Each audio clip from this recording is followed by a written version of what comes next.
Welcome to True Talk on WMNF 88.5. This is Ahmed and Samar live from our WMNF studios in Tampa, Florida. Again, this is True Talk on Thursday, November 21st, 1 week away from Thanksgiving. Hope your Thanksgiving plans are going well. A lot in the news today. The ICC, International Criminal Court, has finally issued arrest warrants for Benjamin Netanyahu and Gallant, the former defense minister of Israel, for war crimes in Gaza. We're going to be discussing that on today's program. But also yesterday at the United Nations Security Council, all member states, all 14 members of the United Nations Security Council voted for a ceasefire, an unconditional ceasefire in Gaza, except the United States. 14 against 1, and because the United States has the veto power, the resolution did not pass. And again, the world is condemning the United States for, once again, protecting Israel's ongoing genocide by using their power, their veto power at the United Nations. So Samar and I will be discussing that, and also your phone calls on the program. There's a couple other things happening there that I didn't mention, that and more. And hopefully we'll have time to take your phone calls. This is True Talk on WMNF. We'll be right back. قلت لهم هكا ولات وقالوا شبيك يا قلبي كسيت قلت لهم الدنيا كسات بابا قال لي جيب فلوس والماما قالت لي جيب ولاد وانا ما لقيتش بها وين يحبوني نكيتي البلاد وانا ماني دوني انتو مالينا كارارارارا الله يكون في عوني والدنيا دوارارارارا ونسيت اللي نسوني والناس الغدارارارارا وينهم اللي حبوني هرق الحب وسكارارارارا انا اللي نغلط ومنتوب ومرة نسيب ومرة نخيب وعرف الثعلب وثعلب وتعبر راس فرغ الجيب ورزنت على كتافي ذنوب بسيكوبات شوفولي طبيب واللي سميته حبه بكى مع النعجة كلام عالذيب وانا ماني دوني انتو مالينا كارارارارا الله يكون في عوني والدنيا دوارارارارا ونسيت اللي نسوني والناس الغدارارارارا وينهم اللي حبوني هرق الحب وسكارارارارا قالوا شبيك هكا وليت قلت لهم هكا وليت وقالوا شبيك يا قلبي كسيت قلت لهم الدنيا كسيت بابا قال لي جيب فلوس والماما قالت لي جيب ولاد وانا ما لقيتش بها وين يحبوني نكيتي البلاد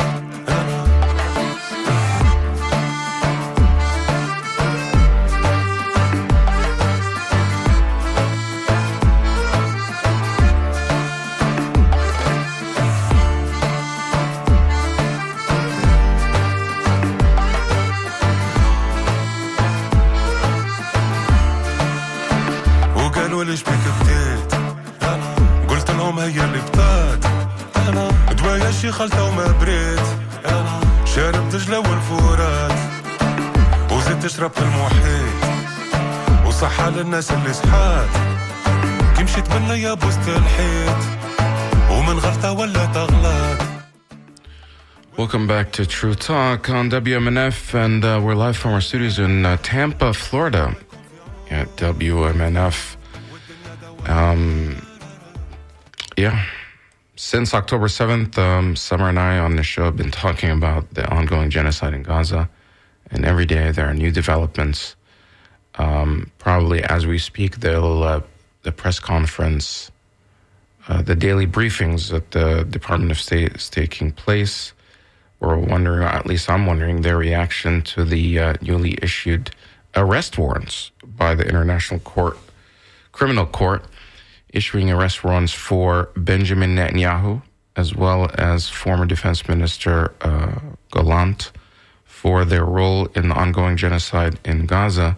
This comes on the heel of yesterday, that the U.S. once again used their veto power to stop a resolution where it was unanimously voted on or agreed to by all member states except the United States for an unconditional ceasefire in Gaza.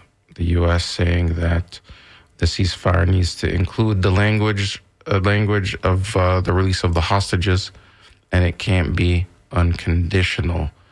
And of course, the world is reacting to that and condemning it. Samar, what was your reaction? Were you surprised that once again the U.S. Well, first, welcome to the show. Assalamu alaikum, Ahmed, and hello to all our listeners and supporters. Like you said, Ahmed, we've been doing this show for so many years, and we never run out of events that has to do with the Arab world and the Muslim world. I was kind of not surprised that the U.S. used the veto, and because I think maybe the Biden administration does not want to handle this difficult issue or deal with it and let it all fall into the hands of the new administration. They were saying for a long time that, it was an election year. Biden was afraid to act. Wait until election is over. Election is over, and the Biden administration is continuing to send weapons to Israel. This is also something we want to talk about later. Bernie Sanders' resolution to stop sending offensive weapons to Israel failed in the Senate yesterday. A significant number of senators voted with Bernie Sanders, but the majority did not.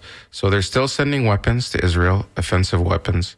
They're causing genocide. And when the world is trying to stop Israel from what it's doing, the United States is stepping in and providing political cover once again, using their veto power for the sake of Israel when they're completely in the wrong here. Do you just think that Biden is also just ideologically supporting, what Israel is doing and the death and the genocide that's happening in Gaza? It seems like it, Ahmed. Remember this famous clip that keeps circulating where when he was a congressman, he said he was a Zionist, and if there was no Israel, he would have created Israel. So maybe he is ideologically with the state of Israel, with the right wing of the government in Israel, and is supportive of genocide. You just alluded, Ahmed, to the fact that there is a press conference. I think it was canceled or postponed, the State Department, because they need to deal with this interesting development, because according to international law, there are more than 100 countries who are signatory to the ICC, and they have to abide by the ruling. So a lot of development happening. For instance, I'm looking now. For instance, Ireland says, it actually is urging a full support for the International Criminal Court and calls for urgent action to uphold the mission. The Netherlands just said, yes, they will do that. It was actually the first European country to declare that they will adhere to the ICC order. So it seems that the State Department postponed the press briefing to figure out what they're going to say, because when the ICC issued a warrant to arrest Putin, the US and Blinken actually were encouraging the countries to arrest him. Actually, if I am quoting here from Reuters, it says, and it was March 22nd, 2023, US top diplomat Blinken urges all ICC members to comply with Putin arrest warrant. So it's going to be quite interesting to see how they are going to deal with this, because just a year ago, they were extremely supportive of the ICC. Now, I expect them to try and sanction the ICC. So interesting developments, Ahmed. We never run out of topics. And at the same time, the bombing of Lebanon and the bombing of Gaza does not stop. And the killing of innocent people does not stop, unfortunately. Yeah, but the country that's behind all of this is Israel. I think you mentioned this. There was Blinken blasts back, like you said, this ICC warrant started back in April, I believe, or March. Back in March, maybe April. The March 2023 was the Putin arrest warrant, and Blinken supported that completely. However, in 2024, I believe it was around March or April, that the ICC prosecutor requested an arrest warrant from the court, and then there are this panel of judges that have to approve it. And it took them like 6 months, maybe possibly more, to actually approve it. Some people were giving up hope, but finally delivering and agreeing to the arrest warrants of Benjamin Netanyahu and Gallant on the Israeli side, and then Mohammed Deif is on the Hamas side, who allegedly Israel had already claimed that he was killed back in July, so he may already be dead. The original arrest warrant was for Sinwar, who was already killed. So right now, it seems like the only two that are alive that this would apply to is Benjamin Netanyahu and Gallant of Israel. But back in May, when this when it first surfaced, here's a clip that I found of Blinken blasting what he called shameful equivalence as the ICC seeks arrest warrants of Biden. I mean, it'll never happen to Biden, but Netanyahu. That's a funny slip. Yeah, the funny slip is, I mean, some people are saying that Biden. Yeah, I did not mean it. It was just sometimes, Netanyahu, Biden. It's kind of like they're similar. They're both part of this genocide. Even Bernie Sanders said it yesterday that the weapons, Israel would not be able to carry out this without the U.S. weapons. And during the Senate hearings yesterday, let's see if this clip. Of course, we have to skip the ads. And there are other clips that I also wanted to get this reaction that we had heard from senators and from members of Congress who are threatening sanctions against the ICC,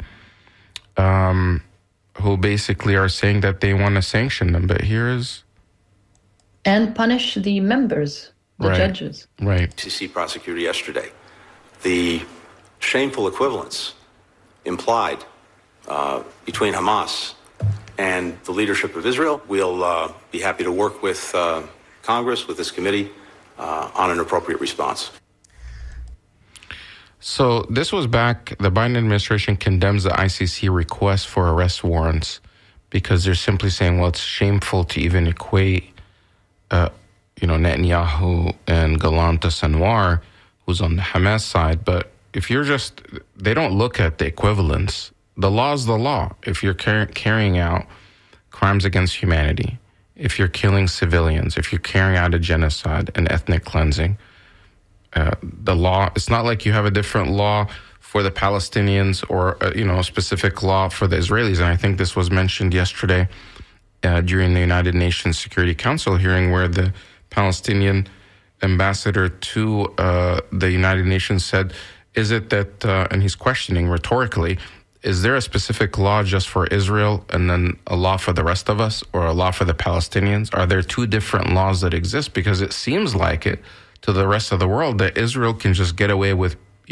impunity and do whatever they want to do to the Palestinians, not adhere to any law, international law, humanitarian law, any law, and get away with it, where even a country like a superpower like Russia, they're held to the law. However, the law does not apply to Israelis. You did send me this link for Speaker Johnson responding, which I also want to play. But however, this was a comment that was not in response to the arrest warrants finally being issued. They're threatening. He was threatening if arrest warrants are issued. Here's what Mike Johnson, Speaker of the House, had said, where he threatens the chief prosecutor. America should punish the ICC and put Karim Khan back in his place. And if the ICC is allowed to threaten Israel's leaders, we know that America will be next. If the ICC moves forward with its absurd warrant arrest or request, this is going to be an even bigger international problem. America should punish the ICC and put Karim Khan back in his place. And if the ICC is allowed to threaten Israel's leaders, we know that America will be next. That was from May 22nd, earlier this year. I mean, just listen to the language. What kind of lawmaker goes on and says that, that the ICC should be punished and put in their place? This is an international court. And I think he said, send Khan to where, send him where? He's of Pakistani origin. So there is a sense of racism and superiority when you listen to these people. And I know we have many more clips, Ahmed, but there is a sense of superiority, like I am Western. And they consider Israel to be a Western state and with Western values, except that it's in the heart of the Arab world.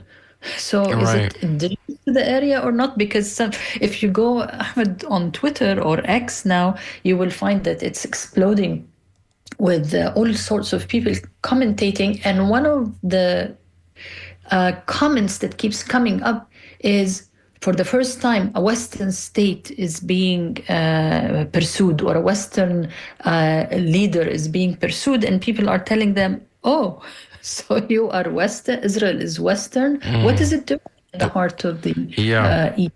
Some people were asking the same question last week when Israel, an Israeli football team, was playing in a European league. And people are wondering, why is this exclusively European football league? Why does it include, Israel in it? Why not Lebanon? And not Lebanon, for example. Right. So they had Israel as part of this European league for football and then somebody commented, well, most of the leaders of Israel and the inhabitants are actually from Europe anyway. They're not indigenous to the area.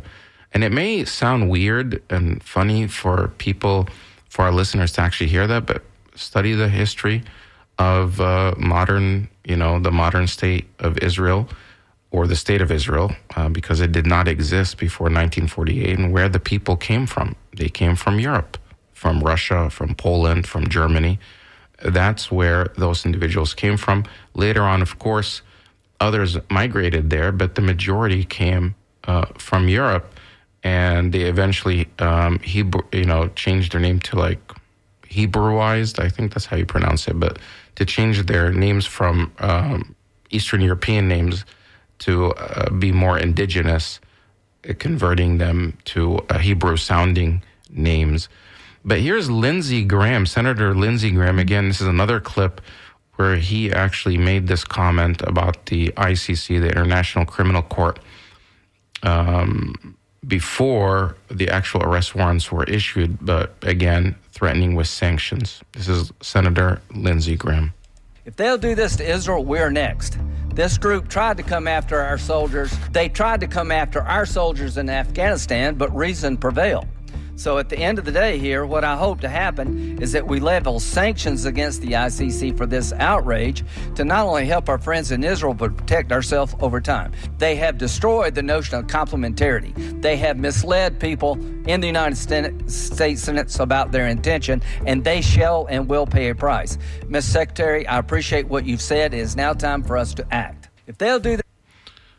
Again, this is Lindsey Graham is speaking about a court, not a group. He's speaking about the International Criminal Court that has so many states that are signatories to this court. Of course, the United States is not a member of the court because they don't want to adhere to the laws or be subjected to the laws of the International Criminal Court.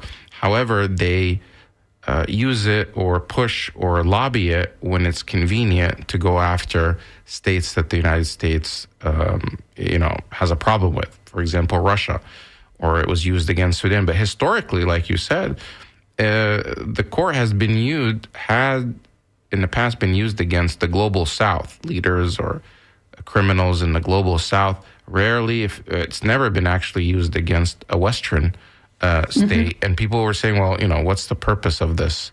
And this is the first time, like you said, it's actually going after a country that's basically an ally of the United States, and the United States is lashing out and saying, no, they should be put in their place. But how are they going to do that when they include so many European countries that are part of this court? Ahmed, since really the genocide started in Gaza, it seems that the Geneva Convention, the United Nations laws and international law that was really written by European countries, and the US later contributed to so many of these laws that we are all supposed, like as nation states, to abide by, as if they were made for brown people only. And like you said, to punish Sudan, to punish countries in Africa. But when it comes to the white person and to the colonizers, it is not. So the hypocrisy is just so blatant, so black and white. You can't hide it anymore. And I know, Ahmed, and maybe we need to remind our listeners that this is True Talk on WMNF 88.5 FM, and they can send us comments to dj@wmnf.org, and they can call us at 813-239-9663 to give us an input on what they have been listening to. But something, Ahmed, will come the whole time. And I'm going to read actually a quote, which is the jurisdiction. You just alluded to the fact that the US and Israel actually did not sign into the ICC, and they are not members of it. But there is something quite fascinating. Palestine and the Palestinian Authority and the Palestinian territories are signatory to the ICC. So when the ICC issues an arrest warrant, it is for a crime or crimes committed on the territories of member states, which Palestine is a member that recognizes the authority of the court. Therefore, Israel's genocide actions on Palestinian territories is the basis of the warrants. Whether Netanyahu is an elected prime minister in a democratic election or not, it doesn't matter, okay? What matters is that the genocide was committed on a territory where it is a member state of the ICC, because people are going to say, no, there is no jurisdiction. They can't issue a warrant to a person or a personality that is not part of the ICC. I just wanted to clarify that. And I think we have a clip on jurisdiction and this idea, like, okay, where can Palestinians go if they have a grievance? Okay, let's say I have a grievance and I live in the West Bank or in Jerusalem, and I was wronged by this state. Where do I go? Where do I go under international law? So it would be interesting if you can play it, Ahmed, if you have the clip. Yeah, we do have it. It's actually a report at the by TRT World.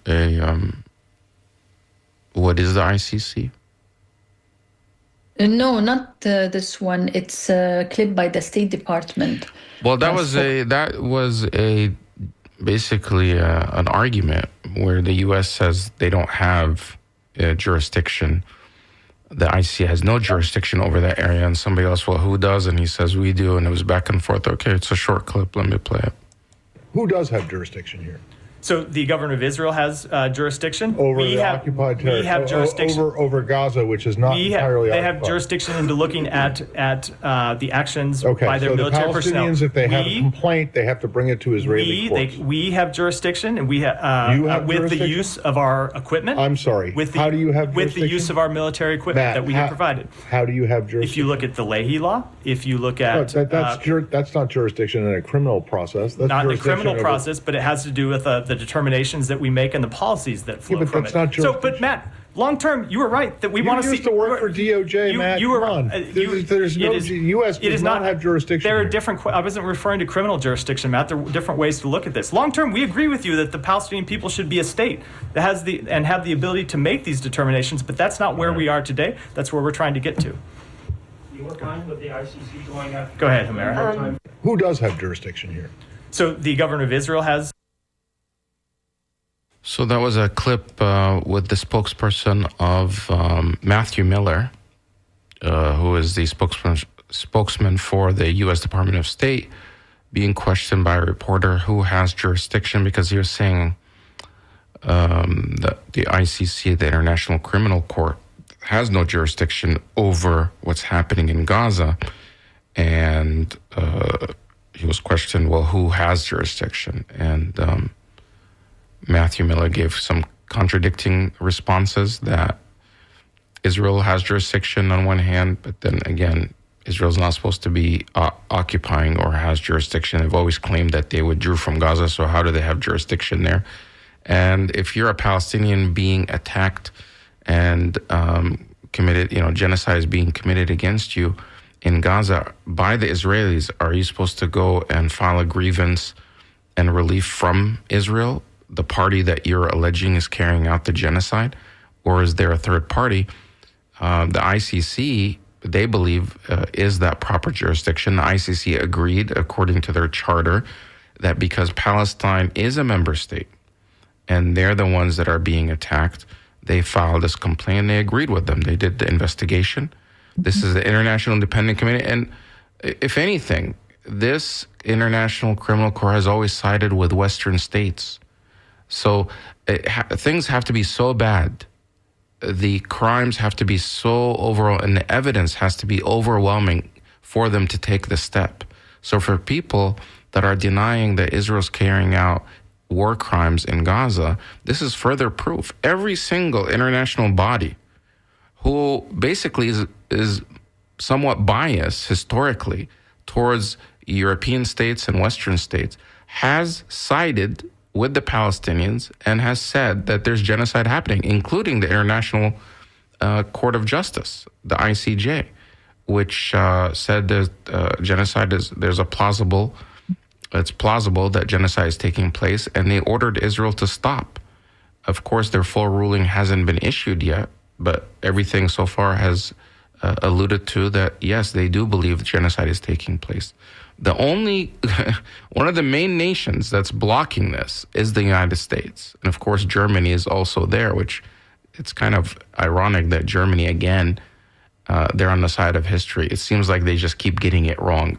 During the Holocaust, of course, they were ethnically cleansing and carrying out this Holocaust and genocide against Jewish people, Jewish people in Germany and throughout Europe. And now again, they're on the side of genocide, but this time with the Israeli side. So I'm not sure. I think people are just growing frustrated with these international bodies because they're not doing what they're meant to do, which is establish peace, bring justice, and people are getting frustrated. Every avenue that the Palestinians have been trying to pursue to seek justice in a nonviolent way, the doors are being shut everywhere. What are the feeling? How is this frustration, do you think, how is the response in the Middle East to these comments and rulings, Samar? They just see through the hypocrisy, and to them it's so black and white. And like yesterday, I was on a space on Twitter for 3.5 hours in the Arabic language, and they asked me, like, are all Americans supportive of genocide? Are they all we do see so many Americans demonstrating, but we can see also what is happening to them and what's happening to even Jewish students and Jewish professors. They can't believe that this country you know how American pop culture, music, food, clothing, movies is so prevalent in the Arab world, is so dominant more than Chinese or Japanese or Korean or Russian.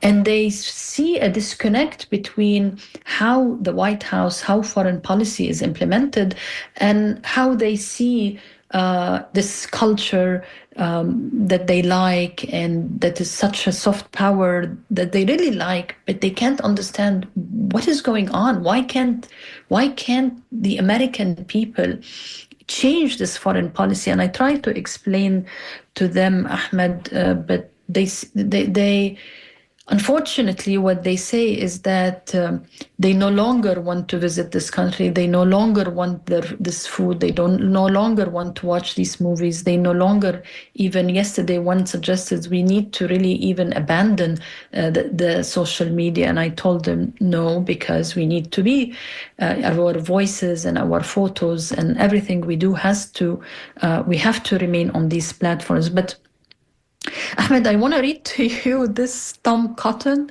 the congressman, comment. Do you want to hear that? I'm going to read it because really... What is the context of what comment is this? He's commenting on the ICC. Okay. It just came out now. This is Tom Cotton. The ICC is Senator Cotton, right? Yeah. Okay. Yeah. Sorry. Yes. From Arkansas. Mm-hmm. Correct? Yes. The ICC is a kangaroo court, and Karim Khan is a deranged fanatic.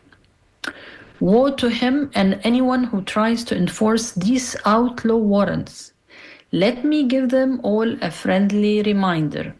The American law on ICC is known as the Hague Invasion Act for a reason. Think about it. He's trying to remind, I think, the people of the congressional law, the Leahy Act, if I'm not mistaken, which means the U.S. can go and bomb The Hague. But interesting development, Ahmed. Again, I am looking at... so when did Senator Khan issue that? Today? Just 2 hours ago. Right. It's just these people have lost their mind. When it comes to Israel, these senators that are normally, they're intelligent, smart, they just lose their mind. Now they're accusing the ICC, a respected court. This is the same court that when they issued an arrest warrant for Putin, they praised it and said, go for it, get Putin. And they urged member states, and by the way, there's something like 125 countries are members of the ICC. The majority of the world are a member of the ICC. And now they're saying, when it comes to Israel, all things are off, the laws don't apply, do whatever you want, continue the genocide. It's just unbelievable. Ahmed, just 33 minutes ago, Prime Minister Justin Trudeau says Canada will abide by all rulings issued by international courts when asked about arrest warrants issued by the ICC for senior Israel officials. It's really important. That's a quote from him.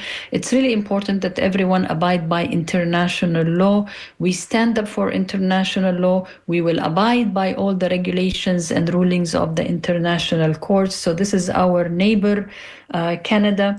But looking, Ahmed, at Twitter again, they have named the countries where Netanyahu can go to, like Albania, Armenia, Austria, Belgium, Bosnia, Bulgaria, Croatia, Ireland, Hungary, Italy, Latvia, Lithuania, Poland, Portugal, Serbia, Slovakia, Spain, Sweden, Switzerland, United Kingdom, Algeria, Benin. And what is this long list of? They cannot go there? If they go, they have to be arrested. Okay, basically the whole 125 countries.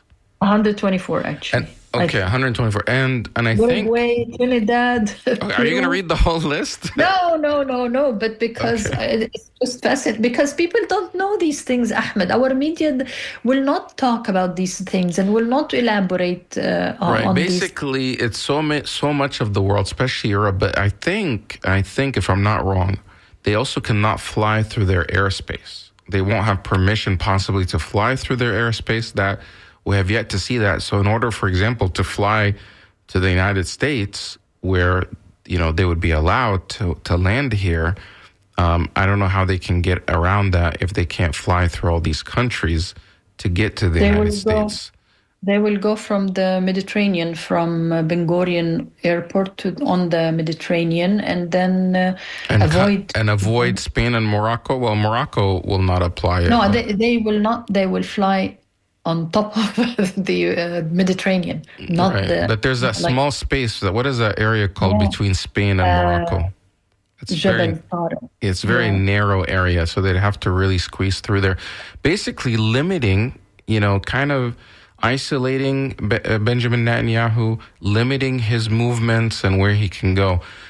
Samar, if you don't mind, and by the way, if you want to call in and react to this, you can call us at 813-239-9663. Do you think the United States should support the ICC arrest warrant for Netanyahu? And also about the UN, the United States veto at the Security Council yesterday, which, by the way, I wanted to play this clip because you can just hear the frustration in the voice of the Palestinian ambassador to the United Nations as he spoke yesterday following the U.S. veto on the ceasefire. Here he is. It's a short clip. To seeing Palestinian children starving, to seeing mothers carrying their children from one place to another, forcibly displaced. They should not get accustomed to seeing journalists killed and humanitarians killed. To see Palestinians detained, abducted, carried on trucks to go be tortured, sexually abused, and raped. The fact we are Palestinians does not make that less shocking or less outrageous. Maybe for some we have the wrong nationality, the wrong faith, the wrong skin color. But we are humans, and we should be treated as such. Is there a UN charter for Israel that is different from the charter you all have? Tell us. Is there an international law for them, an international law for us? Do they have the right to kill, and the only right we have is to die? What the hell does Israel need to do more for this council to act under Chapter 7? What more can they do for this council to act under Chapter 7? Or will this council be the last place on earth that cannot recognize a threat to peace when they see it? When it is so glaring, so undeniable? You are witnessing the attempt to annihilate a nation, destroy a nation. It is not even hidden. It is in plain sight. And yet the very tools designed to respond to these situations are not being used. So which one is it? Are Palestinian lives not worth saving? Or does Israel have a license to kill? I truly do not understand. You're saying we cannot be for an unconditional ceasefire. What that means in effect now is that we are for a war. You're saying we cannot be for an unconditional ceasefire that does not release the hostages. Is this war releasing the hostages? Is it even trying to release the hostages? So what does it mean? We accept this war that is killing hostages and that is killing, maiming, terrorizing, destroying an entire nation. When is it enough? When is it the point where we say, no, we mean ceasefire now? Now. We will not allow you to not listen to us, to ignore us, to insult us, to play games with us. This resolution is trying to restore life, to save lives. It's not a dangerous message. The draft resolution is not a dangerous message. This veto is a dangerous message to Israel that it can continue executing its plans, the very plans you oppose. What does it mean? That release of the hostages should be unconditional? This is what the Council has said repeatedly now for a year. Release of hostages should be unconditional. But stopping killing Palestinians is conditional? There are acceptable conditions to stop the mass killing of Palestinians? Israel will always claim conditions have not been met because its plans require it to continue this war, to annex the land and destroy the people. And therefore, we can no longer accept its conditions. 14 months, and we are still debating if a genocide must be stopped. There's no justification whatsoever for vetoing a resolution trying to stop atrocities. No justification for that. That was the Palestinian ambassador to the United Nations speaking yesterday after the U.S. vetoed the ceasefire, the unconditional ceasefire, once again using their veto power to protect Israel and to allow this genocide to continue. And the whole world is just shocked. And as the ambassador mentioned, what more can Israel do for this body to act? Well, the body wants to act. The world, even the UN General Assembly, which is, the United Nations, all these member states are part of it. Everyone is part of something called the General Assembly, where everyone has a vote there. But whatever actions that they take is non-binding. It all comes down to what's called the UN Security Council, which is a 15-member body that is basically the body that the resolutions that they take and the actions they take, those are the ones that are binding. Out of those 15 states, 5 are permanent states. And those 5 permanent states have something called a veto power. So if the whole world votes for something at the United Nations and wants something done, but only one of those 5 member states opposes it, then it doesn't get through. I mean, what kind of democratic institution is this where one nation can overrule the entire world? And so far, that one nation, when it has come to Israel's genocide, has been the United States over and over and over. I think this is the 4th or 5th veto that the United States has done at the Security Council. And a couple of different times, previous attempts to get a ceasefire done, they've actually delayed the resolution by working on the language, delaying the vote, working on the language, trying to water down the language, reduce the language. And at the end, once they actually agreed to the language, they either voted against that same resolution or they abstained or did not vote. That's why people are calling for, reforming the Security Council and the United Nations, because it's not working for the world. And the Chapter 7 that he was referring to, he kept saying, what more does Israel have to do for this body, the Security Council, to enact Chapter 7 of the United Nations Charter? And that Chapter 7 basically gives power to the UN to maintain peace. It allows the Council to, quote, determine the existence of any threat to the peace, breach of peace, or act of aggression, and to take military and non-military action to restore international peace and security. Samar, I have a phone call from Sarasota. We'll take the Mike from Sarasota. Mike, go ahead. Yeah, thank you very much for taking my call. I was reacting to Samar's disbelief, or Samar's interaction with the people who cannot believe how come the atrocities of Israel don't get a bigger reaction in the United States. Mm-hmm. And what I'm reminded of is 2 recent reports of Israeli atrocities. This I heard on Amy Goodman a couple weeks ago, or maybe longer, where doctors in Gaza reported that they were encountering many Palestinian children who had been shot in the heart, precisely in the heart, or precisely in the head by sniper fire. And these doctors discovered that this was happening all over Gaza. And their conclusion was that this was a practice of the Israeli military. The other atrocity that I heard about recently, and this is on NPR the other night, was that the Israelis are now using drones with I guess rifles mounted upon them, and that there are reports from credible witnesses of these actually just shooting civilians. These drones out there shooting civilians. Mm-hmm, mm-hmm. I heard that. So I share the frustration, and I think the only thing that will solve this is if somehow we get these reports out to the American people. But of course, a lot of people are trying, and the American media is corrupt, unfortunately. But I think the American people, over 60% want a ceasefire. And even a majority of Democrats want to stop arms sales and arms transfers to Israel.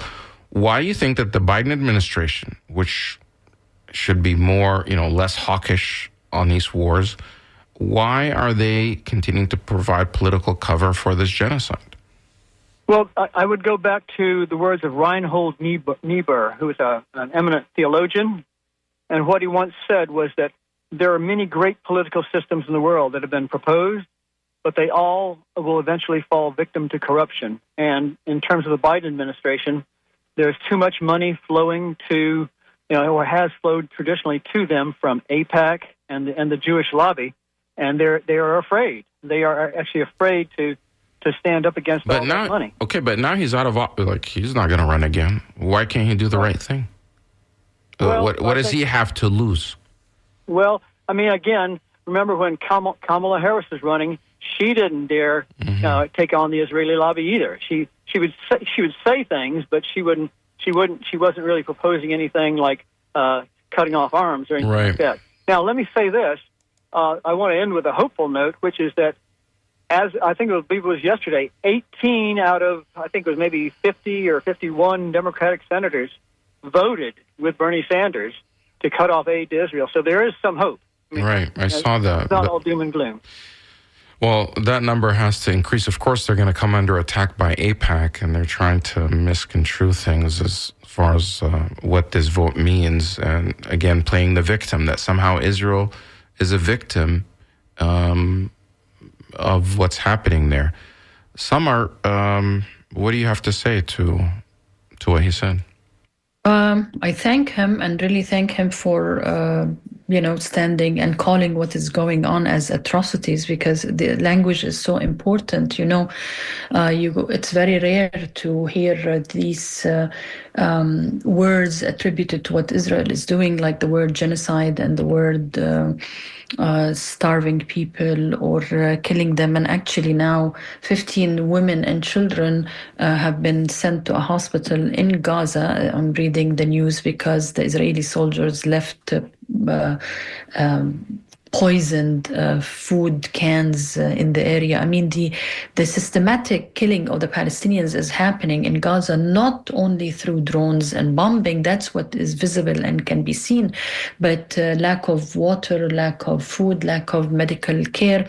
Just yesterday, Ahmed, more than 20 people were killed in the vicinity of a hospital in Gaza. The doctor, I forgot the head of which hospital, Sky News did a report that says he was raped by Israeli soldiers, and not like raped through using objects, and that this rape caused his death. Right, so he was killed. He was killed by this type of inserting things into his body through this vicious way of torture. This is the type of stuff that they're carrying out, and I think the world is seeing this, but it's everywhere. It's difficult to defend it because again, you and I live in it. We're American, and we know people in the Middle East, and for a long time we've been saying America is a country of laws. It's unlike the Middle East. It's not, just run by dictators. Yeah, we do have a democracy here. But again, of course, that democracy can be manipulated by big money and definitely, in these billionaires. And we see that the will of the people is not being carried out by the establishment, by the people in power. The public wants this genocide to end. The public wants this war to end. And it's not just, and that includes Jewish people. There are many, many Jewish Americans that are opposed to the genocide that's happening. But a small contingent group is the one that's actually carrying out these things. And this elite class or the establishment, whatever you want to call it, this oligarchy, the billionaires, they don't want to see it happen, and it seems like our politicians and political leaders are more loyal to those people that are funding their campaigns than the average person, than the rest of us.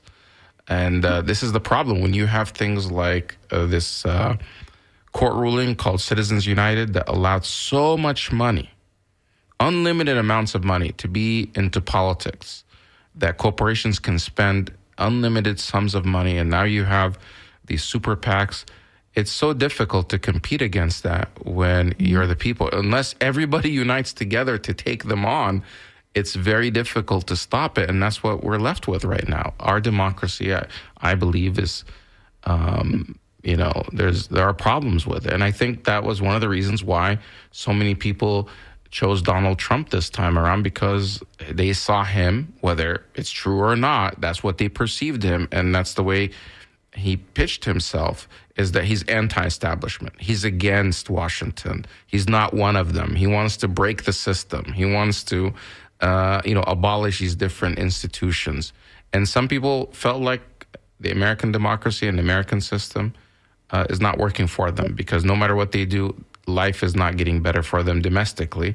Now, of course, some people, a lot of people, especially on the Democratic side, stayed home because they didn't feel like the Democrats, the candidate and the party is speaking to them. And I think something like 7 million or 8 million people stayed home that voted for Biden but did not turn out for Kamala Harris. Actually, Ahmed, the latest number from, I think I took it from the New York Times, 89 million eligible voters did not vote at all. So that's what I was trying to explain of course. to the American people, that, okay, it looks like when they look at these maps and they say America went red, and they think it's like the whole American country voted for Trump, and they are scared of his plans for the Middle East, especially if they're going to bomb Iran or if he's going to have a ceasefire in Gaza and Lebanon. And I say, just remember, 89 million did not vote, period. And he only got 76 million votes versus 74 million for Harris. So it's not really a sweep victory for him. But by the way, the quote I read from Tom Cotton is now international news, Ahmed. Oh. And it's all over the world saying U.S. lawmakers are threatening that with the Hague Invasion Act. So these words, like they say, they think that nobody is going to pay attention to it except AIPAC, but the international media jumped on it. And I want to mention something, Ahmed, that is going on. I know Lebanon is almost out of the equation, but just today, the toll in the past few weeks, 3,583 people killed in Lebanon by Israel, 15,000 injured. We are talking about a country that is smaller than Tampa, or as big as Tampa. Mm-hmm. So and the population is very little. This is a humongous number, and for what? I mean, what is going on now is really dangerous. And I understand why so many people are really in the Jewish community are so scared of what Israel is doing in their name. And Right. I respect the fact that they are courageous and they can stand up and they are demonstrating and they are going to the Congress and confronting all these people, because this is really affecting them psychologically, morally, religiously, in every aspect. Samar, you mentioned that they're threatening with the Hague Invasion Act. It's actually now called the American Service Members Protection Act, and the actual law, it says, described as a bill to protect the United States military personnel and other elected and appointed officials of the United States government against criminal prosecution by the International Criminal Court, to which the United States is not party to. This is for U.S. military personnel and elected officials of the U.S. government, not Israelis. Is Netanyahu an American elected official or a military personnel? So this would not apply to them. I mean, these people just make up stuff, unless somehow they're going to now expand this to say, well, this is also to protect Israelis, and urge the president to give the president all means necessary and appropriate to bring about the release of any U.S. personnel. So we're out of time, Samar. Thank you for listening to us. And this has been WMNF. This is True Talk on WMNF Tampa, Florida. The Scoop is going to be on next. We're going to continue this conversation next week, same time, Thursday, every Thursday at 12. If you couldn't get your call in, you could always email us your comment at truetalk@wmnf.org, truetalk@wmnf.org, and we'll read your comments and maybe reply, maybe mention them on the air. But stay safe. Have a great Thanksgiving next week, and take care. Here's the Scoop.